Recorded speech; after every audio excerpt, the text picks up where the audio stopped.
بسم اللہ الرحمن الرحیم۔ السلام علیکم۔ جب وقت مہربان ہو جائے، کبھی کبھی انسان کی زندگی میں ایسا دور آتا ہے جب وہ کچھ بننے کی خواہش بھی چھوڑ دیتا ہے۔ نہ اسے اپنی عقل پر ناز ہوتا ہے، نہ تدبیر پر یقین، نہ قسمت سے کوئی امید۔ وہ بس دن کاٹتا ہے، مگر یہی وہ لمحہ ہوتا ہے جب وقت خاموشی سے اس کے لیے کام کرنا شروع کر دیتا ہے۔ یہ کہانی بھی ایک ایسے ہی انسان کی ہے، کردار کی۔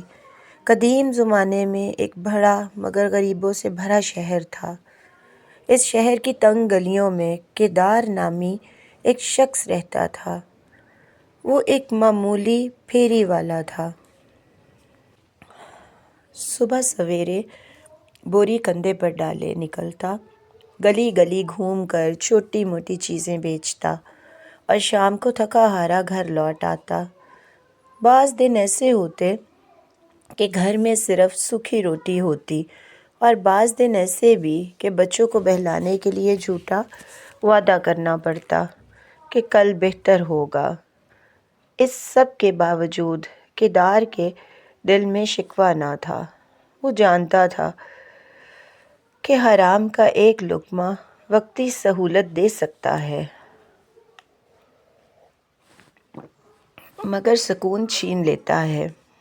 وہ تھوڑی کمائی پر قناعت کرتا اور ہر حال میں خدا کا شکر ادا کرتا۔ کردار کی بیوی چندہ دل کی بری نہیں تھی، مگر غربت نے اس کے صبر کو کمزور کر دیا تھا۔ وہ اکثر سوچتی کہ آخر ہمارا نصیب ہی کیوں ایسا ہے۔ ایک دن وہ شہر کے مشہور عوامی حمام میں نہانے گئی۔ اس زمانے میں لوگ گھروں میں نہیں بلکہ حماموں میں نہاتے تھے۔ یہ حمام بڑے شاندار ہوتے، گرم اور سرد پانی، خوشبودار بھاپ اور خادماؤں کی قطاریں۔ اسی دن ایک عالی شان سواری حمام کے دروازے پر رکی۔ اس میں سے ایک بااثر درباری کی بیوی اتری۔ اس کے لباس، زیورات اور انداز سے غرور ٹپک رہا تھا۔ اس نے آتے ہی حکم دیا کہ حمام خالی کیا جائے۔ خادمائیں دوڑ پڑیں۔ چندہ سمیت کئی عورتوں کو بے عزتی کے ساتھ باہر نکال دیا گیا۔ چندہ نے احتجاج کیا، مگر اس کی آواز کمزور تھی۔ وہ خاموشی سے گھر لوٹ آئی، دل میں آگ لیے۔ شام کو جب کردار آیا تو اس نے چندہ کو رنجیدہ دیکھا۔ بچوں نے بھی کچھ نہ کھایا تھا۔ چندہ نے سارا واقعہ سنا دیا اور تلخی سے بولی کہ اگر تم کسی بڑے منصب پر ہوتے تو آج مجھے یوں ذلیل نہ ہونا پڑتا۔ لوگ نجومیوں سے ڈرتے ہیں، بادشاہ بھی ان کی بات مانتا ہے۔ تم کیوں نہیں شاہی نجومی بن جاتے؟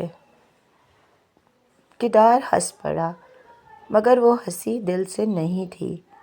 اس نے سمجھایا کہ نجوم کوئی کھیل نہیں، مگر چندہ کی ضد بڑھتی گئی۔ دن گزرتے گئے اور بات روز کی تکرار بن گئی۔ آخر کردار نے سوچا کہ شاید وقت ہی کچھ راستہ نکال دے۔ مجبور ہو کر کردار نے پرانی کتابیں، ستاروں کے بوسیدہ نقشے، ایک تختی اور کچھ بے معنی اوزار جمع کیے، اور وہ شاہی حمام کے قریب ایک چبوترے پر بیٹھ گیا۔ تختی پر لکھا تھا، کردار، قسمت کے راز بتائے جاتے ہیں۔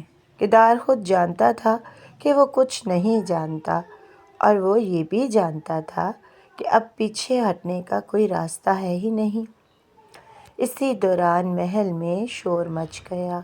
شہزادی کا قیمتی کنگن حمام میں گم ہو گیا تھا۔ خادمائیں بدحواس تھیں۔ ایک کنیز روتی ہوئی کردار کے پاس آئی اور فریاد کی۔ کردار کے ہاتھ ٹھنڈے ہو گئے، مگر اس نے خود کو سنبھالا۔ اس نے کاپی کھولی، قلم گھمایا اور کچھ بے معنی لکیریں کھینچیں اور آسمان کی طرف دیکھ کر بولا، جو چیز نشان کے ساتھ رکھی ہو وہ نشان کے بغیر نہیں ملتی۔ یہ جملہ سن کر کنیز چونک گئی۔ اسے یاد آیا کہ اس نے کنگن ایک طاق میں رکھا تھا اور نشان کے طور پر اپنے بالوں کا گچھا وہاں چھوڑا تھا۔ وہ دوڑی اور واقعی کنگن مل گیا۔ یہ محض ایک جملہ تھا، علم نہیں، مگر وقت نے اسے علم بنا دیا۔ خبر بادشاہ تک پہنچی اور کیدار کو دربار میں بلا لیا گیا۔ بادشاہ نے اسے شاہی نجومی مقرر کر دیا۔ کیدار حیران تھا، خوفزدہ بھی، مگر وقت اس کے ساتھ چل رہا تھا۔ چند ہی دن گزرے تھے کہ شہر میں ہلچل مچ گئی۔ شاہی خزانہ لوٹ لیا گیا تھا۔ بادشاہ نے کیدار کو حکم دیا، 40 دن میں ڈاکوؤں کا سراغ لگاؤ ورنہ انجام برا ہوگا۔ کیدار کے قدم لڑکھڑا گئے۔ گھر آ کے وہ بالکل ٹوٹ گیا۔ اس کے پاس کوئی علم نہ تھا، بس وقت مانگنے کی مہلت تھی۔ اس نے ایک مٹکا لیا اور اس میں 40 کھجور کی گٹھلیاں ڈال دیں۔ چندا سے کہا، ہر شام ایک گٹھلی نکالنا، جب آخری نکلے گی تو ہم یہاں سے بھاگ جائیں گے۔ یہ تدبیر نہیں تھی، صرف وقت گننے کا بہانہ تھا، مگر عجیب اتفاق یہ تھا کہ ڈاکوؤں کی تعداد بھی 40 تھی اور وہ جان گئے تھے کہ شاہی نجومی ان کے پیچھے ہے۔ ایک ڈاکو چھت پر چڑھا اور سننے لگا۔ اندر سے چندا کی آواز آئی، یہ لو 40 میں سے ایک۔ ڈاکو گھبرا گیا۔ اگلے دن 2 آئے اور پھر یہی آواز، یہ لو 40 میں سے 2۔ ڈاکوؤں کو یقین ہو گیا کہ نجومی سب جانتا ہے۔ آخرکار سردار خود آیا۔ آخری دن چندا نے کہا، یہ لو آخری۔ سردار اندر کود پڑا، کیدار کے پاؤں پکڑ لیے اور سب کچھ اگل دیا۔ خزانہ برآمد ہوا۔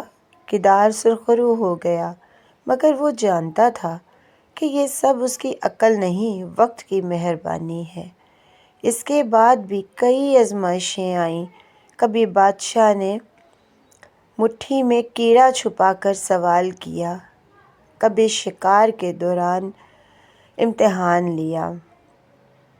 ہر بار کیدار کے منہ سے ایسا جملہ نکلتا جو تقدیر کو راس آ جاتا۔ کیدار جتنا خود کو کمزور سمجھتا گیا، وقت اتنا ہی اس کے لیے ڈھال بنتا گیا۔ آخرکار کیدار سمجھ گیا کہ یہ سب ہمیشہ نہیں چلے گا۔ اس نے غرور کے بجائے کنارہ کشی کو چنا۔ اس کی بیوی چندا نے بھی سیکھ لیا کہ عزت حکم دینے سے نہیں، صبر سے ملتی ہے۔ کبھی کبھی انسان اپنی ساری تدبیریں ہار جاتا ہے، ہاتھ خالی اور دل خوف سے بھرا ہوتا ہے، مگر اسی لمحے وقت آگے بڑھ کر وہ کام کر دیتا ہے جو عقل، علم اور محنت بھی نہیں کر پاتے۔ کیدار جتنا اپنی تقدیر سے بھاگتا گیا، تقدیر اس پر اتنی ہی مہربان ہوتی گئی اور وقت اتنا ہی اس کے حق میں کھڑا ہوتا گیا۔ وہ خود کچھ بننا نہیں چاہتا تھا، مگر وقت نے اسے وہ مقام دیا جس کا وہ خواب بھی نہیں دیکھتا تھا۔ یہی ہے کہانی، جب وقت مہربان ہو جائے، ایک ایسی داستان جو شور نہیں مچاتی مگر دل میں دیر تک ٹھہر جاتی ہے۔ اگر آپ کو یہ کہانی اچھی لگی ہو تو اپنی رائے کا اظہار کامنٹ میں ضرور کیجیے گا۔ اللہ پاک ہم سب کا حامی و ناصر ہو، آمین ثم آمین۔ جزاک اللہ۔